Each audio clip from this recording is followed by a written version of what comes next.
Hello students, आपका फिर से स्वागत है आपके अपने YouTube चैनल शैलेश मैथमेटिक्स में। कैसे हैं आप लोग बच्चों?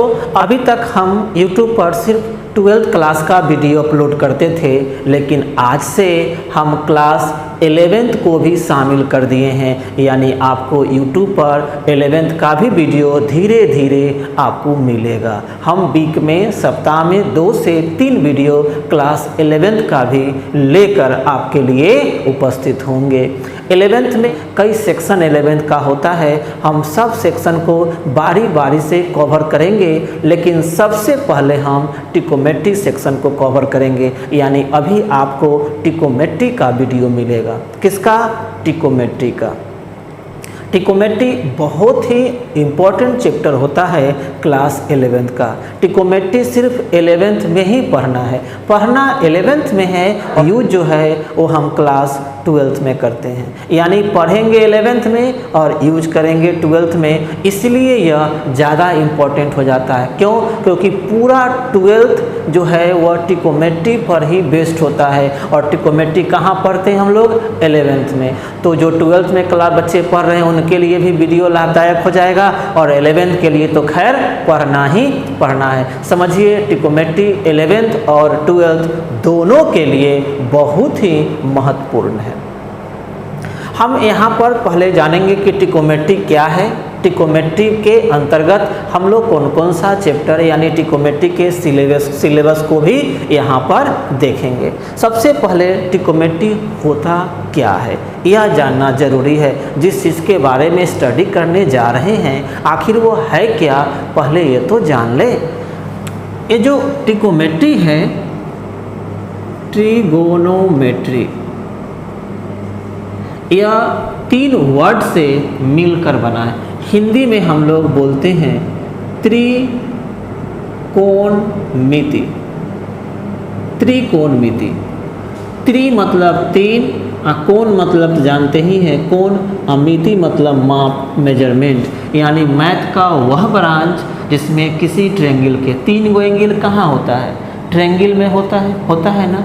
तो मैथ का वह ब्रांच जिसमें किसी ट्रायंगल के तीनों एंगल का मेजरमेंट किया जाता है, उसको मापते हैं। मैथ का वह ब्रांच ट्रिकोमेट्री कहलाता है। ये जो ट्रिकोमेट्री है 3 वर्ड से मिलकर बना है। इसमें 3 वर्ड है। ट्राई ग्रीक वर्ड है, गोनिया प्लस मेट्रोन, यह ग्रीक वर्ड है ट्रिकोमेट्री। ट्राई, गोनिया, मेट्रोन, यह तीनों वर्ड मिलकर बना है ट्रिगोनोमेट्री। ट्राई मतलब समझ गए 3, गोनिया मतलब एंगल, इसका मतलब हो गया 3। ट्राई मतलब 3, गोनिया मतलब एंगल, और मेट्रोन मतलब मेजरमेंट।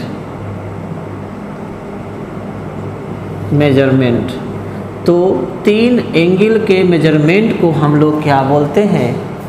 त्रिकोणमिति कहते हैं। क्या बोलते हैं? त्रिकोणमिति। समझ गए? तो ट्रिकोमेट्री का मीनिंग समझ में आ गया। ठीक है, ट्रिकोमेट्री समझ गए। ट्रिकोमेट्री में हम लोग पढ़ेंगे क्या क्या। अब जरा यह देखना है कि ट्रिकोमेट्री में पढ़ना क्या क्या है। तो आपको बता दें, ट्रिकोमेट्री बहुत ही छोटा चैप्टर है, इसमें बहुत कम चैप्टर पढ़ना है। सबसे पहले पढ़ेंगे मेजरमेंट ऑफ एंगल, जो ऊपर हेडिंग दिया गया है, मेजरमेंट ऑफ एंगल। इसके बाद पढ़ेंगे ट्रिगोनोमेट्रिकल आइडेंटिटीज, ट्रिगोनोमेट्रिकल आइडेंटिटीज। यह वाला पार्ट जो है त्रिकोणमितीय निष्पत्तियाँ, यह आप 10th में पढ़े होंगे, 10th में पढ़ना था। उसी को यहाँ पर थोड़ा सा और स्टैंडर्ड करके हम लोग पढ़ेंगे। लेकिन यह चैप्टर 10th में, इसका थोड़ा सा झलक आपको 10th में, इसका थोड़ा सा झलक आपको 10th में देखने को मिला होगा। इसके बाद पढ़ेंगे कंपाउंड एंगल। इसके बाद क्या पढ़ेंगे? Compound angle. इसके बाद क्या पढ़ेंगे? कंपाउंड एंगल के बाद ट्रांसफॉर्मेशन फार्मूला। ट्रांसफॉर्मेशन फार्मूला एक चैप्टर यह हो जाएगा। इसके बाद क्या पढ़ेंगे? Multiple angle. Multiple angle. इसके बाद क्या पढ़ेंगे? सब मल्टीपल एंगल्स। मल्टीपल और सब मल्टीपल। Multiple angle. और लास्ट में पढ़ेंगे properties of triangle. Properties of triangle.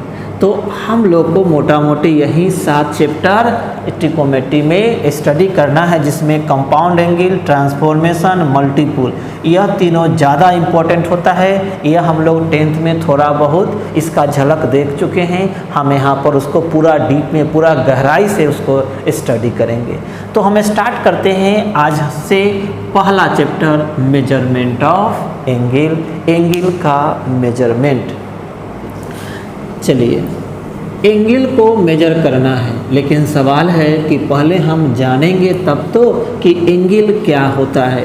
Angle जानेंगे तब ना एंगल को मेजर करने के बारे में सोचेंगे या उसका मेजरमेंट करेंगे, उसको मापेंगे। तो सवाल है कि एंगल क्या होता है। एंगल, बचपन से हम लोग एंगल बनाते हुए आ रहे हैं। बनाते हैं कि नहीं बनाते हैं? हम लोग ढेर सारा एंगल बनाए होंगे, 30 डिग्री, 60 डिग्री, 90 डिग्री, 120 डिग्री। बचपन से क्या करते हैं? डिवाइड क्या कंपास लेते हैं, कंपास बोलते हैं ना, हाँ, कंपास लेते हैं, स्केल लेते हैं और बना देते हैं।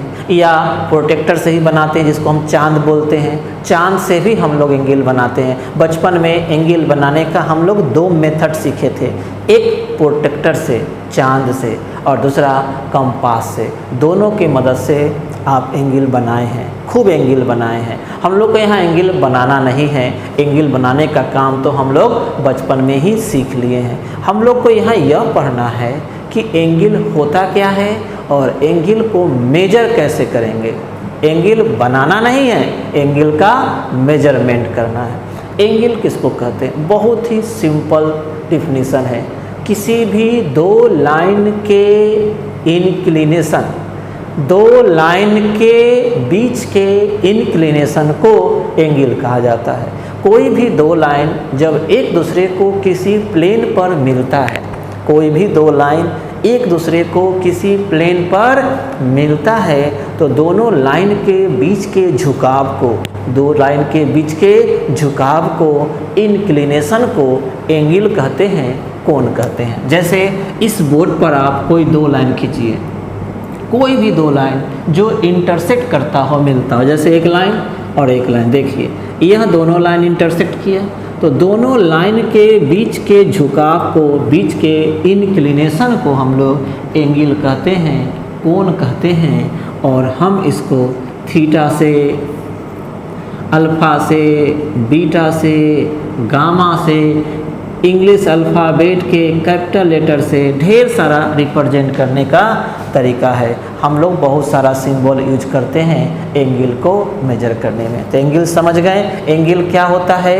2 लाइन के बीच का इंक्लिनेशन। कोई भी 2 स्ट्रेट लाइन एक दूसरे को प्लेन पर इंटरसेक्ट करता होगा, तो उस दोनों लाइन के बीच का जो झुकाव होता है, जो इंक्लिनेशन होता है, उस इंक्लिनेशन को, झुकाव को हम लोग एंगल कहते हैं, कोण कहते हैं। आप जानते हैं एंगल 2 तरह का होता है, पॉजिटिव एंगल और नेगेटिव एंगल। आप देखे भी होंगे, यूज भी किए होंगे। ट्रिकोमेट्री में पॉजिटिव एंगल और नेगेटिव एंगल दोनों एग्जिस्ट करता है, लेकिन ज्योमेट्री में नेगेटिव एंगल एग्जिस्ट नहीं करता है। नेगेटिव एंगल का कोई मीनिंग नहीं होता है ज्योमेट्री में, लेकिन ट्रिकोमेट्री में एंगल पॉजिटिव और नेगेटिव दोनों होता है। तो आखिर एंगल पॉजिटिव और नेगेटिव कैसे होता है, क्यों होता है? तो बच्चों, एंगल का पॉजिटिव या नेगेटिव होना वह उसके मेजरमेंट के डायरेक्शन पर डिपेंड करता है। एंगल का पॉजिटिव या निगेटिव होना वह मेजरमेंट के डायरेक्शन पर डिपेंड करता है। एंगल को मेजर करने का दो तरीका होता है, दो डायरेक्शन होता है। देखिए, जब हम एंगल बनाते हैं तो एंगल में दो लाइन होता है, दो लाइन के बीच का इंक्लिनेशन, दो लाइन होगा तभी एंगल बनेगा। इसमें जो है फर्स्ट लाइन को आपने याद करो, बचपन में जब आप एंगल बनाने का पहला बार आपने एंगल बनाया होगा या अभी भी एंगल बनाते होंगे, सबसे पहले क्या करते हैं, एक स्केल लेते हैं, स्केल से एक लाइन खींचते हैं। जो फर्स्ट लाइन जो स्केल से हम ड्रॉ करते हैं इसको बोलते हैं फिक्स लाइन। क्या बोलते हैं, फिक्स लाइन। और एक दूसरा लाइन लेते हैं, दूसरा लाइन आप मेजर करके ले, डिवाइडर से क्या आर्क मान के बनाए, जैसे ही बनाते होंगे, एक लाइन और खींचते हैं, हम लोग खींचते हैं ना, मान लीजिए दूसरा लाइन है, तो फर्स्ट लाइन को फिक्स लाइन बोलते हैं और दूसरा लाइन को बोलते हैं रिवॉल्विंग लाइन। रिवॉल्विंग लाइन क्या बोलते हैं, रिवॉल्विंग लाइन। फर्स्ट लाइन को फिक्स लाइन और सेकेंड लाइन को क्या बोलते हैं, रिवॉल्विंग लाइन।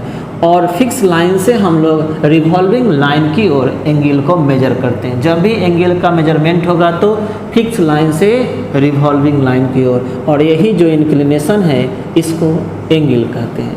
तो एंगल मेजर करने का दो डायरेक्शन होता है, एक क्लॉकवाइज और एक एंटी क्लॉकवाइज। अब बात को समझेंगे। जैसे यह मान लीजिए फिक्स लाइन है और यह हमारा रिवॉल्विंग लाइन है। हमने कहा एंगल किधर से किधर की ओर मेजर करते हैं, फिक्स लाइन से रिवॉल्विंग लाइन की ओर। तो आप फिक्स लाइन से रिवॉल्विंग लाइन की ओर चलिए, देखिए तो हम किधर माहे चले हैं, किधर माहे, घड़ी के उल्टा दिशा में। देखिए हम ऐसे चले, घड़ी ऐसे चलता है, इसको बोलते हैं क्लॉकवाइज डायरेक्शन। इसको क्या बोलते हैं, क्लॉकवाइज। और यह क्या हो गया, एंटी क्लॉकवाइज, उल्टा हो गया। घड़ी टिक टिक टिक टिक टिक टिक टिक टिक ऐसे चलता है, हम चल रहे हैं टिक टिक टिक टिक टिक टिक, उसके जस्ट उल्टा। बात समझ रहे हैं। तो यहाँ पर देखिए हम फिक्स लाइन से रिवॉल्विंग लाइन की ओर चलेंगे तो हमारे चलने का डायरेक्शन क्या है, घड़ी के चलने का उल्टा दिशा है। तो अगर एंगल किधर में है, एंटी क्लॉकवाइज डायरेक्शन में मेजर होता होगा तो वह एंगल पॉजिटिव एंगल कहलाता है। आप इसको प्लस थीटा कहिए या सिर्फ थीटा लिखिए, थीटा बोले तो साइन वहाँ पर पॉजिटिव ही होता है। और इसी में देखिए, अगर मान लीजिए यह फिक्स लाइन है और यह हमारा रिवॉल्विंग लाइन है, तो फिक्स लाइन से रिवॉल्विंग लाइन की ओर चलेंगे। इस बार देखिए हम किधर में चल रहे हैं, ऐसे चल रहे हैं, ऐसे, जो घड़ी का चलने का दिशा है, यानी यह क्लॉकवाइज डायरेक्शन कहलाया। तो एंटी क्लॉकवाइज डायरेक्शन में मेजर किया गया एंगल पॉजिटिव होता है, तो क्लॉकवाइज डायरेक्शन में मेजर किया गया एंगल निगेटिव होगा और हम इसको माइनस थीटा कहेंगे। यानी एंगल का पॉजिटिव या निगेटिव होना डायरेक्शन, मेजरमेंट के डायरेक्शन पर डिपेंड करता है कि हम मेजर किस डायरेक्शन में कर रहे हैं। अगर एंटी क्लॉक में मेजर करेंगे तो वह एंगल पॉजिटिव कहलाएगा और क्लॉकवाइज में मेजर करेंगे तो एंगल निगेटिव कहलाएगा। अगर हमारे पास प्रोटेक्टर है, एंगल को प्रोटेक्टर चांद से हम लोग मेजर करते हैं, आप प्रोटेक्टर यहाँ लगाइए या यहाँ लगाइए, दोनों जगह एंगल सेम बताएगा। अगर मान लेते हैं 60 डिग्री का एंगल है, सपोज कीजिए, तो यहाँ भी प्रोटेक्टर लगाइएगा 60 ही बताएगा और यह भी एंगल 60 ही बताएगा। प्रोटेक्टर में आपको -60 नहीं बताएगा। तो भाई -60 कैसे हो गया, दोनों तो हम प्रोटेक्टर से मेजर करते हैं तो 60 ही बताता है, फिर माइनस प्लस क्या हो गया। हाँ, वही तो समझना है कि माइनस या प्लस एंगल नहीं होता है। ये भी 60 डिग्री है, यह भी 60 डिग्री है। अगर 60 डिग्री है तो मान लिया हमने, लेकिन यह मेजरमेंट एंटी क्लॉक में हो रहा है, इसलिए यह +60 कहलाएगा और यह मेजरमेंट क्लॉकवाइज हो रहा है तो यह -60 कहलाएगा। यानी माइनस और प्लस सिर्फ डायरेक्शन को इंडिकेट करता है, एंगल तो दोनों ही 60 ही कहलाएगा। बात समझ में आ गया। यानी पॉजिटिव एंगल मतलब एंटी क्लॉकवाइज डायरेक्शन में मेजर करना है और नेगेटिव एंगल मतलब क्लॉकवाइज डायरेक्शन में एंगल मेजर करना है। तो एंटी क्लॉकवाइज डायरेक्शन में मेजर किया गया एंगल पॉजिटिव होता है और क्लॉकवाइज डायरेक्शन में मेजर किया गया एंगल नेगेटिव होता है। तो पॉजिटिव और नेगेटिव का कॉन्सेप्ट आपको अच्छे से समझ में आ गया होगा। अगर समझ में आया होगा तो कमेंट्स करके बताइएगा कि हमको पॉजिटिव एंगल और नेगेटिव एंगल समझ में आया कि नहीं आया। आप पहले वीडियो को पॉज कीजिए और कमेंट्स कीजिए, उसके बाद आगे देखिए। ठीक है, वीडियो को पॉज करके पहले कमेंट्स कर दीजिए कि आपको समझ में आया कि नहीं आया, और फिर उसको आगे वीडियो देखिए, कंटिन्यू कीजिए। ठीक है, चलिए अब है कि एंगल को मेजर हम लोग कैसे करें। ये तो हमने देखा कि मेजर करने का दो तरीका होता है, क्लॉकवाइज और एंटी क्लॉकवाइज। और क्लॉकवाइज और एंटी क्लॉकवाइज को हम लोग कैसे न्यूमेरिकली इंडिकेट करते हैं वो समझ गए, कैसे साइन हमने दिया।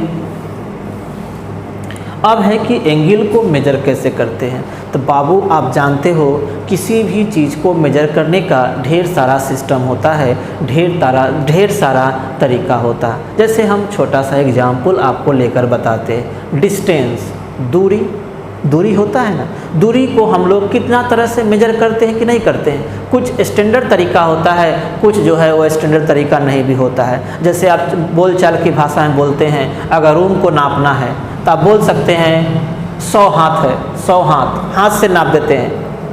कोई कहता है 50 डेग है, कदम से कदम नाप देता है। कोई कहता है लग्गी है, 20 लग्गी है, देखते हुए गांव सब में खेत लग्गी से नाप देता है। ये हालांकि यह सब स्टैंडर्ड मेजरमेंट नहीं है, लेकिन मीटर में आप बोलते हैं 20 मीटर है, कोई कहता है 50 फीट है, कोई कहता है कोस है, माइल है कि नहीं है। तो देखा जाए तो एक ही डिस्टेंस को मेजर करने का अलग अलग सिस्टम बनाया गया है। हम लोग बहुत सारा सिस्टम से डिस्टेंस को मेजर करते हैं कि नहीं करते हैं। और एक सिस्टम से दूसरे सिस्टम में रिलेशन होता है। जैसे यह स्केल है, मान लेते हैं यह अगर मीटर में मेजर करें, छोटा सा है, यह अगर 5 मीटर है तो क्या हम इसको सेंटीमीटर में नहीं कन्वर्ट कर सकते हैं? क्या इसको हम फुट में नहीं बदल सकते हैं? बदल सकते हैं। क्या इसको हम इंच में नहीं बदल सकते हैं? बदल सकते हैं। सेंटीमीटर में बदल सकते हैं, इंच में बदल सकते हैं, फीट में बदल सकते हैं। बहुत सारे, मतलब जितना सिस्टम होता है हर सिस्टम में हम चेंज कर सकते हैं, क्योंकि एक सिस्टम से दूसरे सिस्टम में रिलेशन होता है। जिस तरह डिस्टेंस को मेजर करने का हमारे पास ढेर सारा सिस्टम है, उसी तरह एंगल को मेजर करने का भी हमारे पास ढेर सारा सिस्टम है। ढेर सारा तो नहीं, यहाँ पर 3 सिस्टम हम लोग पढ़ेंगे। 3 सिस्टम होता है एंगल को मेजर करने का। कितना सिस्टम होता है? 3 सिस्टम होता है एंगल को मेजर करने का। सबसे पहला सिस्टम होता है hexadecimal system. Hexadecimal system, hexadecimal system, ठीक है। दूसरा होता है सेंटेसिमल सिस्टम। कौन सिस्टम? Centesimal system. और तीसरा होता है सर्कुलर सिस्टम। हेक्साडेसिमल सिस्टम को हम लोग ब्रिटिश सिस्टम भी बोलते हैं। कौन system? British system. Centesimal system को फ्रेंच सिस्टम बोलते हैं, फ्रांस वाला ने बनाया है। इसको हम लोग सर्कुलर सिस्टम या रेडियन सिस्टम बोलते हैं।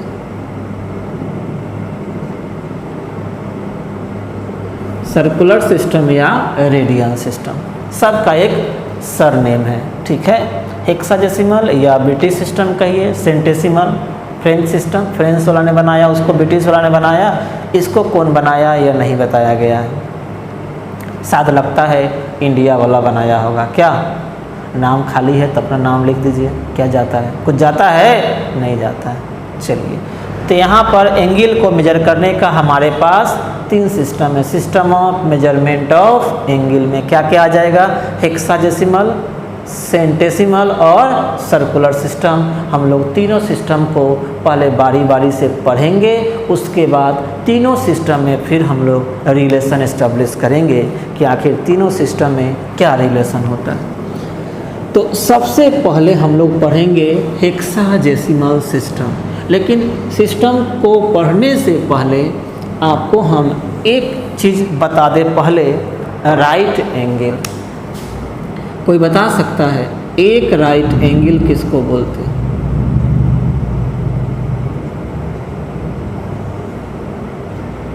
कोई बता सकता है एक राइट एंगल किसको बोलते हैं या राइट एंगल किसको कहते हैं? कोई भी दो लाइन एक दूसरे को प्लेन पर मिलता है, इंटरसेक्ट करता है, म्यूचुअली इंटरसेक्ट करता है। कैसे? परपेंडिकुलरली। कोई भी दो लाइन म्यूचुअली परपेंडिकुलरली इंटरसेक्ट करे तो दोनों लाइन के बीच के इंक्लिनेशन को एक राइट एंगल कहते हैं। बात नहीं समझे? फिर से समझिए। कोई भी दो लाइन, कैसा लाइन? दो mutually perpendicular line,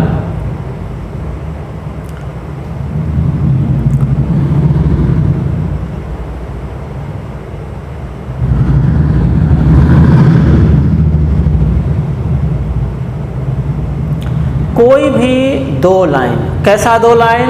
mutually perpendicular line एक दूसरे को इंटरसेक्ट करता है तो उनके बीच के इंक्लिनेशन को एक राइट एंगल बोलते हैं। क्या बोलते हैं? एक राइट एंगल। देखिए इसको हम यहाँ पर ड्रॉ करके बताते हैं। कोई भी दो लाइन अगर एक दूसरे पर परपेंडिकुलर होता है, लंबवत होता है, लंब हिंदी में बोलते हैं लंब होता है, तो दो म्यूचुअली परपेंडिकुलर लाइन के बीच का जो इंक्लिनेशन होता है, इस झुकाव को हम लोग एक राइट एंगल बोलते हैं। क्या बोलते हैं? एक राइट एंगल।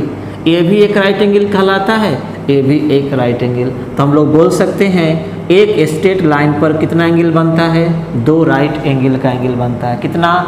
एक जो स्ट्रेट लाइन होता है उस पर दो राइट एंगल का एंगल होता है, दो राइट एंगल। ठीक है, अब हम लोग चलते हैं, राइट एंगल को समझ गए हैं तो हमको अब सिस्टम को पढ़ाने में कहीं से कोई समस्या नहीं होगा। अब देखिए हम यहाँ पर सबके डिफिनीशन को बस हम डिफाइन करते चल रहे हैं, लिख नहीं रहे हैं। जैसे एक राइट एंगल क्या हुआ या ट्रिगोनोमेट्री का डिफिनीशन क्या हुआ। अगर आप चाहते हैं कि हम उसको लिख भी दें, जैसे तो हम बोल रहे हैं तो बोलने से भी आप समझ रहे होंगे, इसको आप डिफिनीशन को खुद से भी लिख सकते हैं। लेकिन अगर आप चाहिएगा कि नहीं हम डिफिनीशन को लिख भी दें, क्या कर दें? लिख भी दें, तो आप कमेंट्स करके बताइएगा कि सर हमको डिफिनीशन को आप लिख भी दिया करो। तो हम अगला बार से अगला वीडियो में अगर कोई डिफिनीशन आएगा तो हम उसको लिख भी देंगे, डिफाइन भी करेंगे और साथ ही साथ उसके डिफिनीशन को हम लिख भी दिया करेंगे। अगर आप ऐसे ही समझ जाते हैं, खुद से लिख लेते हैं, क्योंकि खुद से लिख सकते हैं, इतना हम समय देते हैं, डिफिनीशन को हम 3 बार 4 बार रिपीट करते हैं ताकि आपको दम यहीं पर याद ही हो जाए। हम ऐसा पढ़ाते ही हैं कि आपको एकदम क्लास में ही याद दिला दें, याद करा दें पूरा। लिखने उखने का तो अलग की बात है, कॉपी में लिखा हुआ तो बहुत कुछ हमने कॉपी में पोथी में लिखा है, नहीं कितना पोथी लिख दिए, क्या एक कहावत भी है, क्या हमको याद भी नहीं आ रहा है। वैसी पोथी पढ़त पढ़त पंडित भय न कोई, क्या ऐसी कुछ करके कहावत है। तो वही बात है, आपने कितना पोथी लिख दिया। हम लोग पोथी लिखने में विश्वास नहीं करते हैं, एक के दिमाग में सेट कर देते हैं। क्या करते हैं? दिमाग में सेट कर देते हैं। इसीलिए हम टॉपिक को, डिफिनीशन को या जो इम्पोर्टेंट टर्म होता है उसको बार बार 2 बार 3 बार रिपीट करते हैं कि हम आपको याद यहीं पर करा दें। बस यहीं पर पढ़ें और यहीं पर सीखें और यहीं पर याद भी हो जाए, फिर दोबारा देखने की आवश्यकता भी नहीं पड़े। पहला सिस्टम है हेक्साडेसिमल सिस्टम। अब देखिए सिस्टम को पढ़ाने से पहले हम थोड़ा जो हम मेजरमेंट जानते हैं, जो सिस्टम जानते हैं, पहले हम उस पर विचार करते हैं। सोचिए, अगर डिस्टेंस मेजर करने के लिए हमारे पास एक ही स्केल होता, किलोमीटर। मान लेते हैं जिसने मेजरमेंट का जो सिस्टम बनाया, उसने अगर डिस्टेंस मेजर करने में एक ही सिस्टम बनाता, एक ही यूनिट बनाता, किलोमीटर। क्या? किलोमीटर। देख रहे हैं किलोमीटर कितना लंबा स्केल होता है। यहाँ से लेकर वहाँ तक लंबा डिस्टेंस होता है 1 किलोमीटर। देख सकते हैं उतने बड़े डिस्टेंस का अगर एक स्केल होता, उतना बड़ा फीता होता, तो अगर बड़ा डिस्टेंस मेजर करना, मुजफ्फरपुर से पटना का डिस्टेंस नापना हो, पटना से दिल्ली का डिस्टेंस नापना हो, तो वहाँ पर हम वो बड़ा वाला स्केल आसानी से यूज कर सकते हैं, 10 किलोमीटर, 20 किलोमीटर, 100 किलोमीटर। लेकिन सोचिए, अगर छोटा डिस्टेंस मेजर करना पड़े तब, अगर हमको उस स्केल से 1 किलोमीटर वाला स्केल होता, उससे अगर इस कलम का लेंथ मेजर करना होता, इस कलम का मेजरमेंट मालूम करना होता, तो क्या हम इसमें 1 किलोमीटर का स्केल लगा पाते? नहीं लगा पाते। तो लोगों ने क्या किया, उस बड़े स्केल को कुछ टुकड़ा में बांट दिया, और जो 1 किलोमीटर वाला स्केल था उसको 1000 टुकड़ा में बांट दिया। कितना टुकड़ा में? 1000 टुकड़ा में बांट दिया, और हर पार्ट को हम लोग 1 मीटर बोले। तब ना 1 किलोमीटर में 1000 मीटर होता है। मीटर भी इतना बड़ा स्केल होता है। अगर हम कलम को मीटर से नापना चाहे तो शायद नहीं नापा पाएगा। मीटर कहाँ लगेगा? बड़ा मीटर होता है कि नहीं होता है? मीटर का अंदाज तो कम से कम आप अंदाज लगा सकते हैं, इतना बड़ा मीटर होता है 1 मीटर। क्या उसमें कलम नापा पाएगा? नहीं नापा पाएगा। तो अगर मीटर से बड़ा कोई डिस्टेंस हो तो आप उसको मीटर से नाप सकते हो, लेकिन अगर छोटा, मीटर से छोटा अगर कोई लेंथ हो तब तो उसको हम कैसे मेजर करेंगे? तो इसके लिए क्या किया गया, मीटर को भी 100 टुकड़ा में बांट दिया गया, 100 बराबर टुकड़ा में बांट दिया, और हर टुकड़ा को हम लोग 1 सेंटीमीटर बोलते हैं। क्या बोलते हैं? 1 सेंटीमीटर। तो 1 मीटर में कितना सेंटीमीटर? 100 सेंटीमीटर हो गया। अब हम सेंटीमीटर से इसको नाप सकते हैं कि यह 10 सेंटीमीटर, 12 सेंटीमीटर है कि नहीं है। सेंटीमीटर को भी, उससे भी अगर छोटा लेंथ हो तो उसको मेजर करने के लिए सेंटीमीटर का 10 टुकड़ा किया गया, और 1 टुकड़ा को 1 मिलीमीटर कहा गया। मतलब और भी उसको डिवाइड कर सकते हैं, बहुत सारा उसमें हमने टर्म छोड़ दिया, milli, centi, decimetre, deca, hecto, kilometre, लेकिन हम इम्पोर्टेंट ज़्यादा किलोमीटर, मीटर और सेंटीमीटर टर्म यूज होता है, तो हमने वही तीनों के बारे में आपको बताया। तो क्या होता है ना, यानी हम छोटा से, हमारे पास इतना सारा यूनिट है कि हम इतना छोटा से छोटा और इतना बड़ा से बड़ा डिस्टेंस को भी क्या कर सकते हैं? मेजर कर सकते हैं कि नहीं कर सकते? वही बात एंगल में है। सेम टू सेम चीज़ एंगल के साथ भी होता है। एंगल में सबसे पहले एक राइट एंगल बनाया गया, एक राइट एंगल का स्केल। आप एक राइट एंगल का स्केल देखे हैं? बढ़ई मिस्त्री के पास देखे होंगे, इस ढंग का रहता है, उसको बटाम बोलते हैं, बटाम देखे होंगे। बढ़ई मिस्त्री जब भी कोई लकड़ी का सामान बनाता है तो वो परपेंडिकुलर है कि नहीं, यह बटाम लगा के मेजर करता हुआ देखे होंगे, ऐसा रहता है। यह स्केल है एक राइट एंगल का, यह एक राइट एंगल का स्केल है।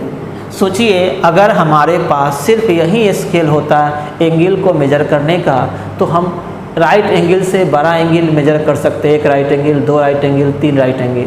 लेकिन सोचिए, अगर छोटा एंगल मेजर करना हो, यह एंगल मेजर करना हो, तो क्या यह बटाम इसमें लग सकता है?